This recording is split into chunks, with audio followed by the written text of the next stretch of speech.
Patrick Roger. Et Nicolas Caro nous a rejoint pour disséquer un grand classique de la littérature. Bonjour Nicolas. Bonjour Patrick. Ce matin, ce n'est pas un roman, mais une nouvelle. Une nouvelle, oui, mais d'importance, puisqu'elle est signée Francis Scott Fitzgerald. Il s'agit de L'étrange histoire de Benjamin Button. Elle a été publiée en 1922, mais l'action se passe en 1860 aux États-Unis, à Baltimore. Monsieur et Madame Button attendent un heureux événement. Le jour J, Monsieur Button se précipite à la maternité. Sa femme vient de mettre au monde un fils. Oui, mais voilà, en entrant dans la chambre, Monsieur Button constate que les bras et les jambes de celui-ci dépassent de part et d'autre du berceau.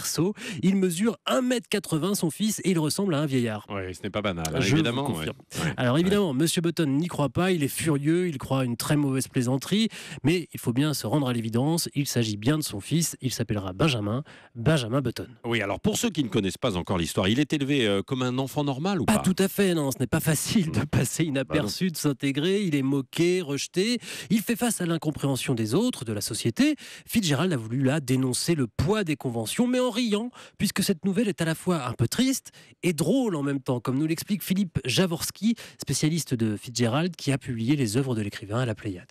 On frôle toujours le drame, mais on ne tombe jamais vraiment dans le drame. Ce qui n'empêche pas Fitzgerald de pointer la puissance terrifiante des conventions sociales et du regard social sur le développement de l'individu. Le procès, en quelque sorte, des contraintes sociales a rarement été fait de manière aussi forte chez Fitzgerald.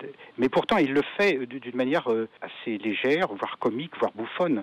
Oui, et ce qui est assez fantastique, c'est qu'il ne reste pas vieux toute sa vie. Il rajeunit, évidemment. Oui, il vit à rebours. Plus il vieillit en âge, plus il rajeunit physiquement. Et ce qui est terrible, c'est qu'il connaît l'heure de sa mort, d'une certaine manière. C'est une vie à retardement. Benjamin est donc en décalage permanent, mais un peu comme tout le monde, finalement. Il pose simplement le principe d'une double vie. Il est en train de nous dire peut-être, nous vivons sur deux plans en même temps, à la fois. Nous avons une vie intérieure, nous avons une vie sociale, et ces deux existences ne coïncident ou ne peuvent coïncider plus ou moins miraculeusement qu'à un moment. Mais c'est un temps relativement bref. Il se trouve à peu près au milieu de sa vie et il a l'apparence de ses émotions, ou il a les émotions qui correspondent à son apparence physique. Mais ça ne va pas durer.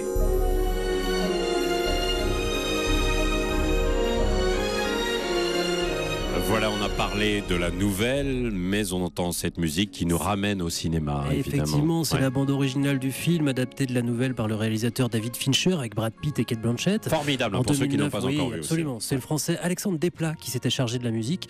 Les deux valent le coup, film et livre. Les deux sont donc à découvrir ou à redécouvrir cet été. Merci Nicolas, et à demain. À demain.